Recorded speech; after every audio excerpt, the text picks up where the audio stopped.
कहानी की शुरुआत एक चौंकाने वाली घटना से होती है। आसमान में एक रहस्यमयी ताकत चांद को मिटा देती है। दुनिया डर में डूब जाती है। दृश्य बदलता है एक स्कूल में, जहां ऐसे छात्र हैं जिन्हें कोई महत्व नहीं देता। पढ़ाई में कमजोर, गलतियां ज्यादा और सबकी नजरों में नाकाम। स्कूल प्रबंधन उन्हें मुख्य बिल्डिंग से दूर पहाड़ी किनारे बने पुराने टूटे कमरे में भेज देता है। कहानी उन्हें न सम्मान मिलता न मौका, लेकिन असली झटका तब लगता है जब पता चलता है कि उनके नए शिक्षक वही अज्ञात प्राणी है जिसने चांद को नष्ट किया था। अब सवाल ये है, वो उन्हें बर्बाद करेगा या बदल देगा? दर्शकों के मन में ये सवाल जरूर आता है कि आखिर ये एलियन शिक्षक बना ही क्यों? सच्चाई ये है कि उसने स्कूल प्रबंधन के साथ एक दीर्घ समझौता किया था। उसने कहा था, मैं इन बच्चों को 10 वर्षों तक पढ़ाऊंगा। ये बच्चे भले ही शरारती लगते हों, लेकिन मैं इन्हें कभी हानि नहीं पहुंचाऊंगा। अगर किसी दिन आप चाहें कि मैं इस कक्षा से चला जाऊं या बच्चे मुझे जबरन बाहर कर दें, तो मैं बिना विवाद हमेशा के लिए स्कूल छोड़ दूंगा।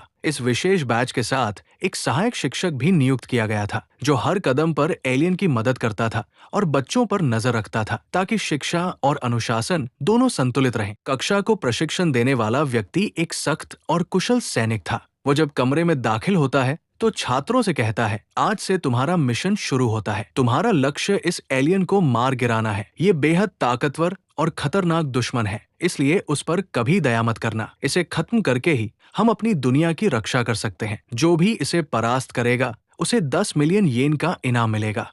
फिर सहायक शिक्षक बताता है, इस एलियन की गति इतनी तेज है कि इसे पकड़ना लगभग असंभव है, लेकिन कोशिश पूरी ताकत से करना। उस सैनिक के हाथ में एक रहस्यमयी बॉक्स भी था, जिसमें कुछ गुप्त हथियार छिपे थे। उस रहस्यमयी बॉक्स में आधुनिक और बेहद ट्रेंडी हथियार रखे थे, जिन्हें देखकर हर छात्र दंग रह गया। लेकिन इन शक्तिशाली हथियारों का असर उस एलियन पर बिल्कुल भी नहीं हुआ। सैनिक ने अपनी बंदूक उठाई और उसके नकली प्रतिरूप पर गोली चलाई। कुछ ही क्षणों में वो डुप्लीकेट टूटकर जमीन पर गिर पड़ा, पर उसे जरा भी दर्द महसूस नहीं हुआ। तभी सबको पता चलता है कि ये एलियन कितना शक्तिशाली है। उसमें एक और अद्भुत शक्ति थी, उसके कटे या टूटे अंग कुछ ही सेकंड में दोबारा बन जाते थे। हालांकि इसकी एक कमजोरी भी थी, हर बार पुनर्जनन से उसकी गति थोड़ी घट जाती थी। अगले दिन जब छात्र अपनी पहली कक्षा में आए, तो सबने अपने अपने अंदाज में उस एलियन पर गोलियां चलानी शुरू कर दी, लेकिन कोई भी गोली उस एलियन को छू तक नहीं पाती।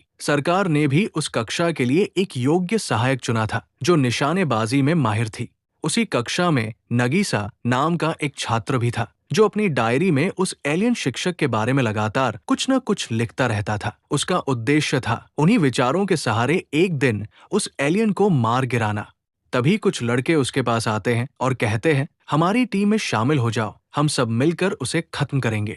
वे नगीसा को एक तेज चाकू देते हैं और उसे उस एलियन के पास भेजते हैं। जैसे ही नगीसा उसकी ओर बढ़ता है, हमला करने का क्षण आता है। तभी एलियन उस लड़के के हाथ में मौजूद विस्फोटक हथियार को देख लेता है। कुछ ही पलों में वो विस्फोट होता है और ऐसा लगता है जैसे एलियन पूरी तरह मर गया हो। उसके शरीर के टुकड़े हवा में बिखर जाते हैं। वे लड़के खुशी से झूम उठते हैं, ये सोचकर कि अब उन्हें बड़ा इनाम मिलने वाला है। लेकिन तभी वे देखते हैं कि नगीसा को विस्फोट से जरा भी नुकसान नहीं हुआ। उसके शरीर पर एक रहस्यमयी परत दिखाई देती है। जब सब ध्यान से देखते हैं तो वे दंग रह जाते हैं। वो परत असल में एलियन की खुद की त्वचा थी। दरअसल एलियन हर साल अपनी पुरानी त्वचा उतार देता है, ताकि उसका शरीर ताजा और मजबूत बना रहे, और वही उसकी सबसे बड़ी सुरक्षा ढाल थी।